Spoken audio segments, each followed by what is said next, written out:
Star Wars' biggest problem is the fans. This is an article from Collider. And I like Collider usually. I like their articles. They're well researched. They have great interviews at times. But when they have this commentary, I don't know what they're trying to accomplish with this. I'll just quote directly from the article. The internet has never made it easy for people to speak their minds. Convenience of digital connection aside, there have always been online trolls and toxic comments ready to pounce on anyone who dares to bear their authentic self in public life. And the newest round of controversies and unfounded criticisms directed at Star Wars projects demonstrates that the beloved sci-fi franchise is no different. When did media come to this understanding that online opinions are a personal attack? So because you say you like something and someone says they don't like it, they disagree with you, that's not a personal attack. It may wander into that.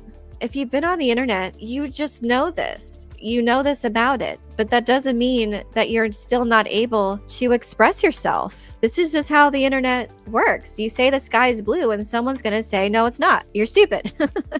If you say any opinion and you're online in this environment exposed to other people that can share their opinions as well, someone's going to disagree with you no matter what. And some people will venture into the realm of like, they're going to attack you personally. And when I say that I don't like The Acolyte or I don't like Mando Season 3, I'm not making a personal attack against the showrunners and the actors. If they take it personally, I don't know what to tell you. Does a restaurant take it personally when someone leaves a Yelp review that's negative? I mean, if anything, it should inspire them. I mean, because that's what they're for. Negative critiques should inspire correction. Why is this the only industry where audience critiques are viewed in such a negative manner? This is a customer service industry. I know this is maybe news to Collider and other media outlets, but the entertainment industry is a customer service industry. And people have been leaving critiques and reviews since its inception, since this entertainment platform began. But only when it comes to fans is it a problem. So let's just think about this. Would we, as potential patrons to a restaurant, would you appreciate if someone left a negative review on a restaurant detailing if it had cockroaches in the kitchen, rats, or the food was just not cooked well? We would appreciate that, right? Because we would then know not to spend our money there. So why is this any different? This is a business that can appeal to customers, and we have the right to determine whether or not we want to patron a certain film show. Like, are we going to spend money on Disney Plus? Well, let's see what's out there. Let's see the kind of content they have. Let's see what's being reviewed. Well, let's see if it's worth it. At the end of the day, this is something that customers can buy. They can choose to purchase, and they use reviews to determine whether or not they want to spend their hard-earned money on it. And it's not personal. So if you leave a negative review at a restaurant, does that mean you're making personal attacks on the wait staff? No. But the purpose of it, hopefully, the restaurant will clean up their act and want to make it good for the customers to have a great experience at the restaurant. That's what those are for. Because at the end of the day, you're supposed to appeal to customers and make them want to spend their money there. They can go anywhere else. If you go to a restaurant and you end up spending $50 and your chicken's undercooked and you notice a hair, you notice a cockroach around there, then you should say something. I would appreciate it in determining where I'm going to eat. So why is this any different? Why are those opinions and why are those facts not treated with the same level of vitriol that the media treats opinions of film and TV reviews? It's the exact same thing, just different setting. It's a customer service business, and we are allowed to determine what we're going to see, and we're allowed to put our opinions out there. It's our right. We have a right to whatever opinion we have, positive or negative. And it's nothing personal. I have nothing personal against anyone involved making The Acolyte. But when it comes to your profession and comes to your work, yeah, that's open for critique. I don't care about your personal life. I have nothing against any personal things when it comes to actors. I don't know you, and I prefer not to. I'm not into celebrity news. I don't care. But you put up your work for review and critique, and this is something that potential customers are going to look at to determine if they're going to spend their money on yet another streaming service, then yes, these reviews are important. And I'm pretty sure if you're reading reviews, you would know to distinguish if they're just being superficial in terms of their critiques or not. And it's an important part when it comes to providing praise and positive feedback, because I'm like that as well. I will praise what's warranted. When it comes to the good things of the show, I have said what I do like, which is a couple of the performances, a couple of the actors have done well. I don't like what they're saying because that's the writer's problem. Yeah, using that restaurant analogy, they're asking us to shut up and enjoy your botulism. Yeah. Local restaurant here. The owner does take anything negative as a personal attack. He posted a list of unacceptable behavior on the door and online that includes not saying negative things about it. Yes, there are those out there, but I don't think I would go to that restaurant then. Look, we know the chicken wasn't cooked all the way through. Just enjoy the parts that were cooked. What's wrong with you? You criticize the food, not the person. It's just polite not to make it personal. Exactly. But that's the thing with the internet. You don't know who's on the other side. I don't know someone's background. It is the internet. It's anonymous mostly, and people feel more free to express themselves in that way. But honestly, I don't know what's going on in someone else's head. They could have issues. They could have had a really bad day. I don't know. But I'm not going to take it personally because I don't know that person and I don't know what's going on in their life. And I feel like most people are like that. And I feel like probably people in the entertainment industry and actors are used to that. You think we're the only ones critiquing this, critiquing their performance? No, critics do. And critics can leave pretty vitriolic reviews too. I remember Zack Snyder's Rebel Moon got some pretty, I would say it was pretty close to the level of vitriolic when it came to his Rebel Moon films from the critics. Their cast was diverse and their cast had, the same thing that they like to tout on this show. So what's the difference? You're allowed to say something negative about a show and your legitimate criticisms, but we're not? If you hadn't read the Rebel Moon reviews, it's pretty funny. But yeah, they do not like Zack Snyder. Mainstream media did not like him. But it's just this double standard. Oh, we can say negative things, but when you do it, you're just being a hater. And they kind of do this gaslighting and revisionist history here. So then they go on to say, for decades, viewers have been relentlessly attacking Star Wars performers and creators, with the renewed push against TV shows like The Acolyte, demonstrating the venom with which a particular set of audience members scrutinize everyone's favorite galaxy. The vitriol of these persistent voices has subsequently spread throughout the internet, making it feel impossible to say anything positive about Star Wars without turning every discussion into a heated debate.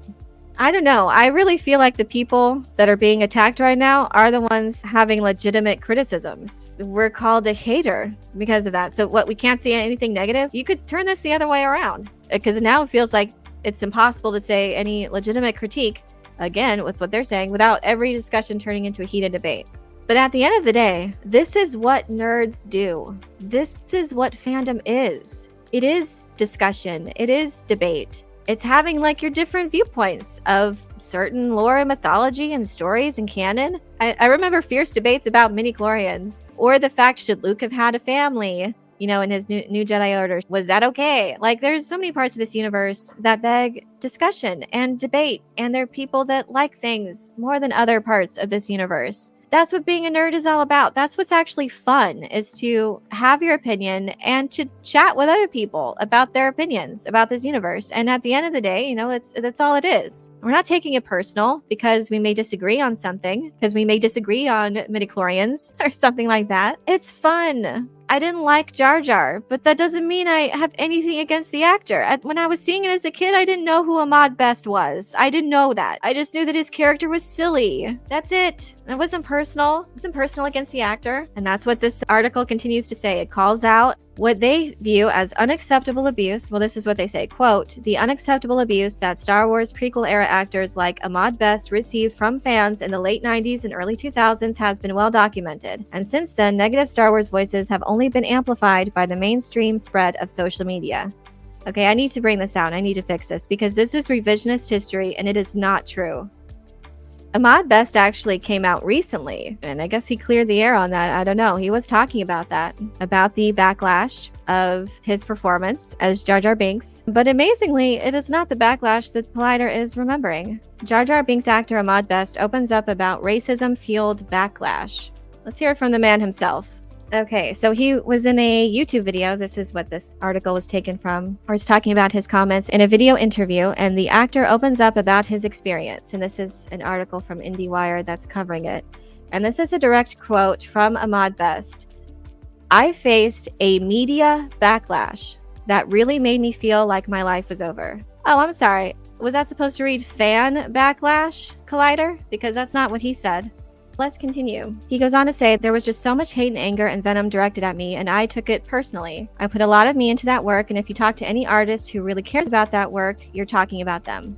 Okay, so this is more about what was the racial element of it. And he said, growing up being black and wanting to be an artist, which is a very challenging and brave thing to do. It's not easy. We're always faced as black artists with this idea of being a sellout. We have our guard up when it comes to being portrayed as an Uncle Tom, a racist stereotype, or anything that makes you, as a black person, less than. It hit me. It came right for me.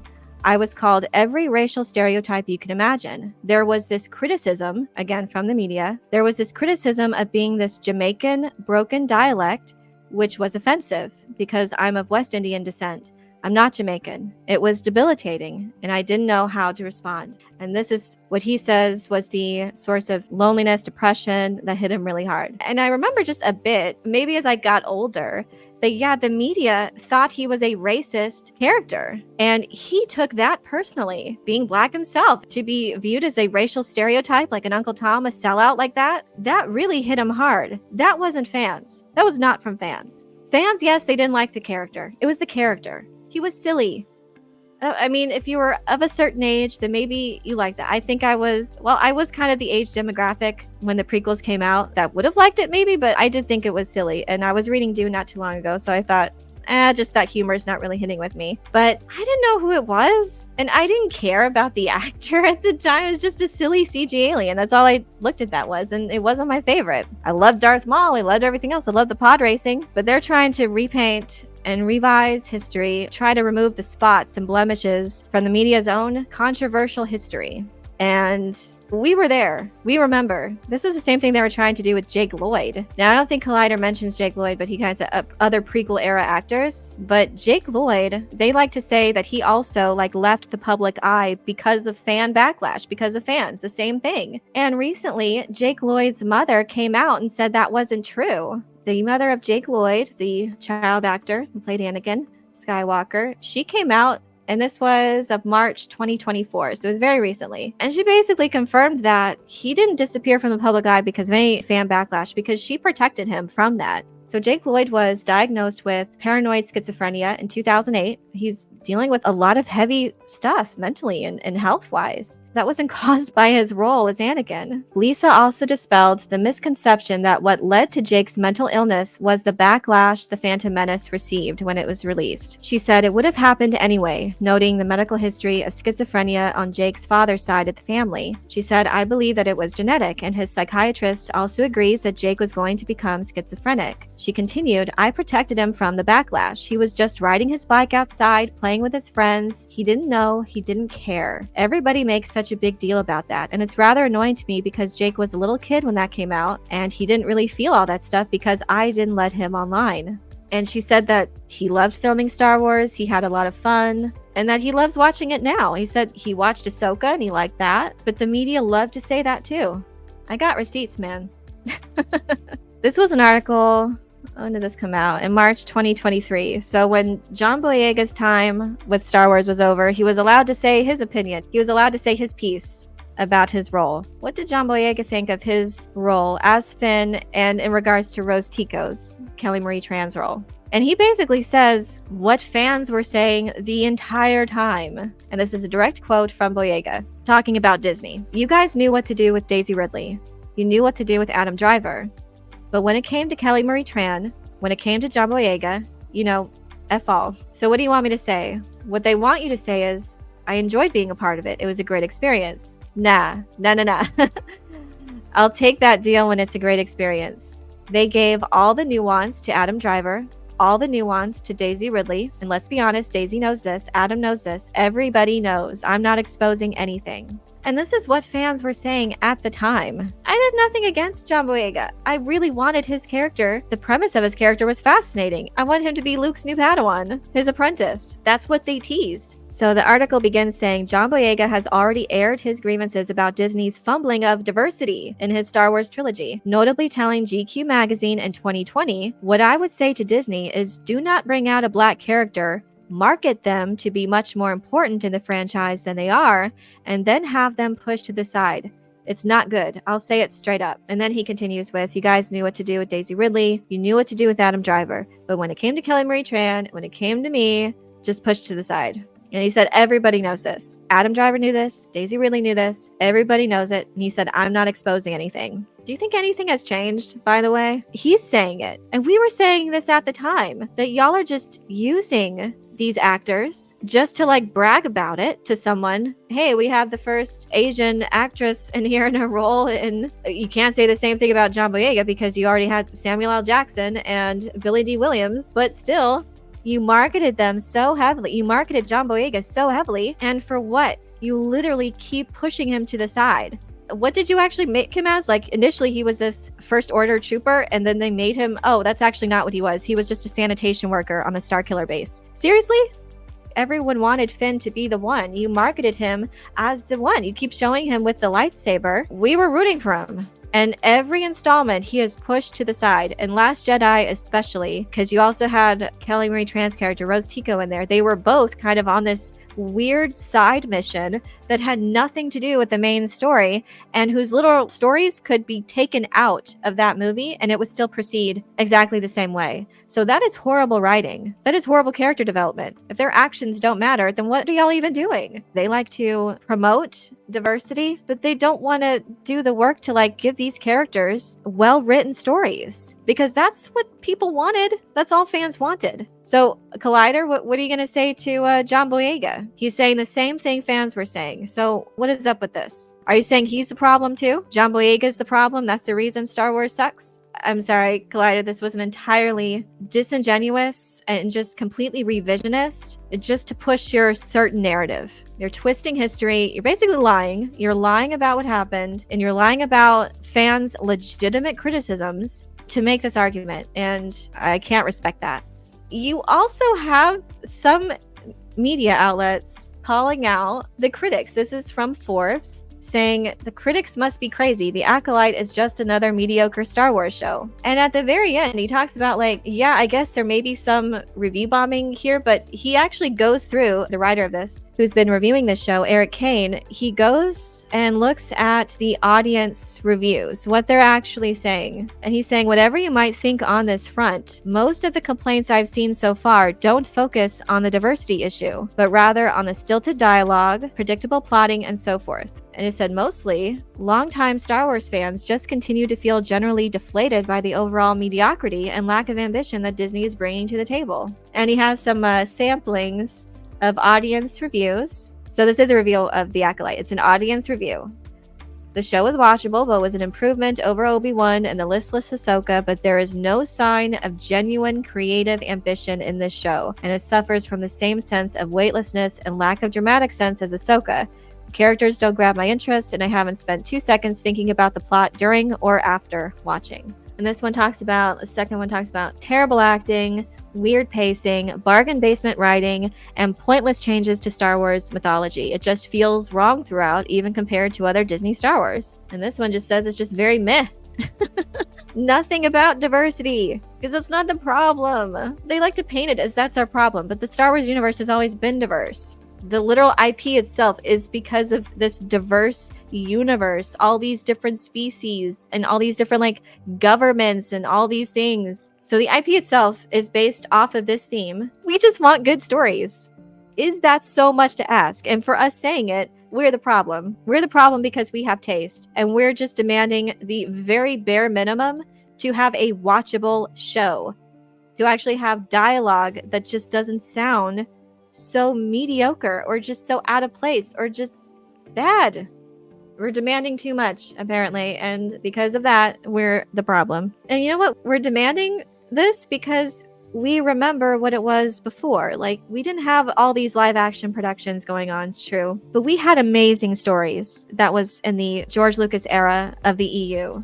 Amazing stories, and kind of diverse stories too, that covered the Sith, that covered the Jedi, that covered these different factions of the rebellion, and so many different stories, but they all felt connected. They all felt like they were trying to honor George Lucas's mythology. We remember that. I remember Thrawn the way he was. Yes, so I have standards. When you want to bring this character, you want to pull him from Legends to bring him into your show, and you're going to make him a giant idiot, I'm sorry. I'm going to have an opinion about it. And it's not my fault. It's not my fault because he's that way, that you decided to make him that way. We just want good stories set within this universe, living up to George Lucas. Just stop tearing down the lore. Stop going out of your way to make things not make sense within this universe. With the Chiari-Mundi thing, was that necessary? No. You could have set your show like 1,000 years before. People would not have had that many issues with the lore because it would have made more sense when it comes to you have all of these Jedi dying by the hands of this dark force user. It just doesn't make sense with the prequel films, which is like pretty close. That's our problem. Can you just like have standards? Be proud of wanting to put a quality product out there?